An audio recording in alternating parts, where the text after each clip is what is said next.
안녕하세요. 찐중투입니다. 3월 14일 시황 말씀드리겠습니다.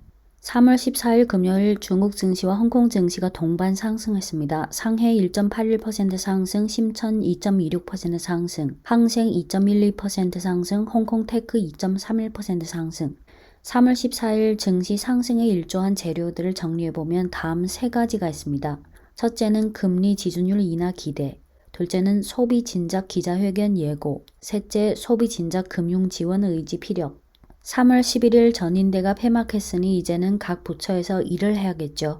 직전 중국 시황에서 언급한 내용 중 하나가 3월 12일 증권감독관리위원회에서 내부 학습회의를 열어서 시 주석 주요 발언과 양회 주요 내용을 전달했습니다. 이어서 3월 13일 목요일에는 인민은행이 내부회를 통해 시 주석 주요 발언과 양회 주요 정신을 전달했습니다. 관련 기사가 3월 13일 장 마감 후에 나온 거라 3월 14일 금요일 증시에 반영됐습니다. 인민은행 회의에서 올해 중점 임무를 다음 5가지로 정했습니다. 첫째, 적절히 완화적인 통화 정책을 잘 시행한다. 둘째, 중대 전략, 중점 분야 및 취약 절차에 대한 금융 서비스를 강화한다. 셋째, 중점 분야의 금융 리스크를 신중하고 효과적으로 예방 해소한다. 넷째, 금융의 개혁 개방을 더욱 전면 심화한다. 다섯째, 당의 전면적인 엄격한 관리를 심도 있게 추진한다. 5가지 항목 중 첫 번째 항목, 적절히 완화적인 통화 정책을 잘 시행한다에 적절한 시기에 지준율과 금리를 인하한다라는 문구가 있었습니다. 이 단락 전체를 직역하면 다음과 같습니다. 단기와 장기, 안정적 성장과 리스크 방지, 내부 균형과 외부 균형, 실물 경제 지원과 은행 시스템 자체 건전성 유지 간의 관계를 균형 있게 잘 처리한다. 국내외 경제 금융 상황과 금융시장 운행 상황에 따라 적절한 시기에 지준율과 금리를 인하하고 공개시장 조작 등 다양한 통화 정책 도구를 종합적으로 활용하여 충분한 유동성을 유지하며 사회 융자 규모와 통화 공급량의 성장이 경제 성장, 가격 총 수준의 예상 목표에 부합하도록 한다. 통화 정책의 전달 경로를 더욱 원활하게 하고 금리 형성 및 전달 메커니즘을 개선하여 사회 종합 융자 비용을 낮추도록 추진한다. 시장과의 소통을 강화하고 정책 투명성을 제고한다. 환율 형성 면에서 시장의 결정적 역할을 견지하고 기대 유도를 강화하며 유한화 환율이 합리적 균형적 수준에서 기본적인 안정을 유지하도록 한다. 네, 3월 14일 증시 상승 두 번째 재료로는 소비 진작 기자회견 개최 예고입니다. 과거 중국 시황 영상에서 언급했듯이 전인대 기간에 3월 6일 경제 주재 기자회견을 열어서 올해 경제 정책과 관련해서 전체적으로 다뤘습니다. 그중 소비 진작과 관련해서 3월 17일 오후 3시에 기자회견을 열 거라고 예고했습니다. 이 예고가 3월 13일 장 마감 후에 나온 거라 3월 14일 증시에 반영됐습니다.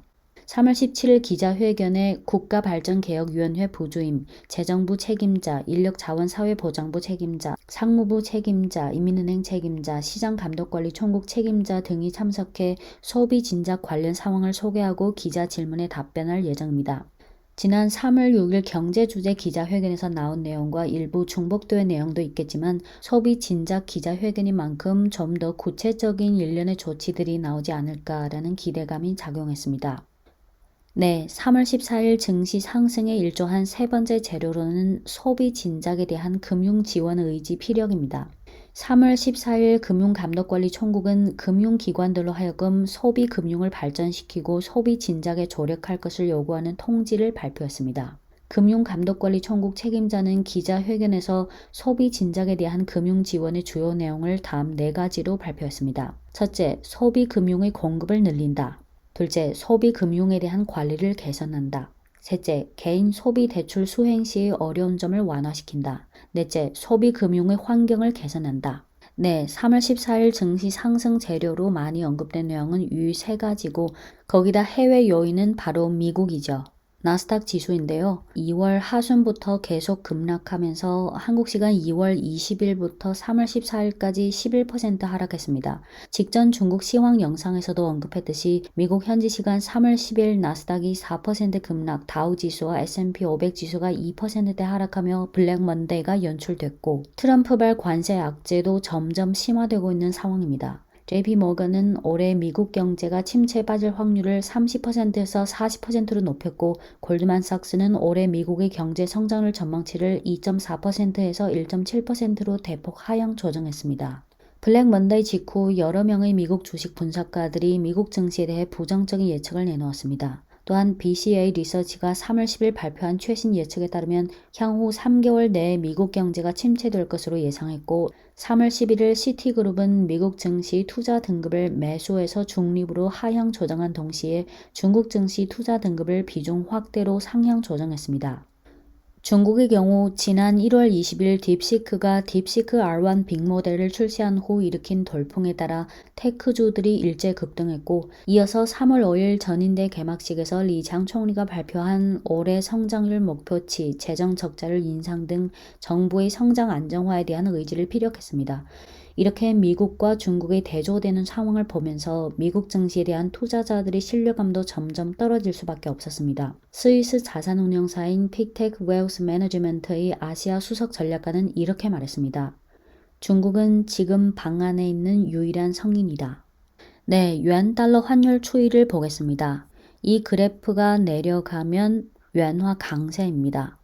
12월 말, 1월, 2월, 3월 14일까지 네, 3월 14일 금요일 중국과 홍콩 증시 동반 상승한 가운데 중국 증시 중 상승 업종은 보험 7%대, 음식료 5%대, 비은행, 게임 4%대, 주류 백화점, 증권, 선박 3%대, 미용, 의료 서비스, 소프트웨어, 제약, 의료기기, 가전 2%대, 홍콩 증시 중 제약, 바이오, 보험, 유제품, 증권, 은행 등의 상승폭이 컸습니다. 끝으로 홍콩 항생테크 지수입니다.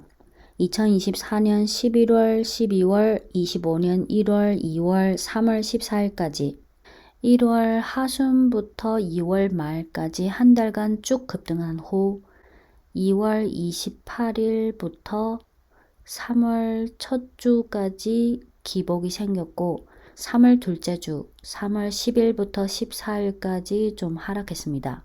네, 이상 진중투였습니다.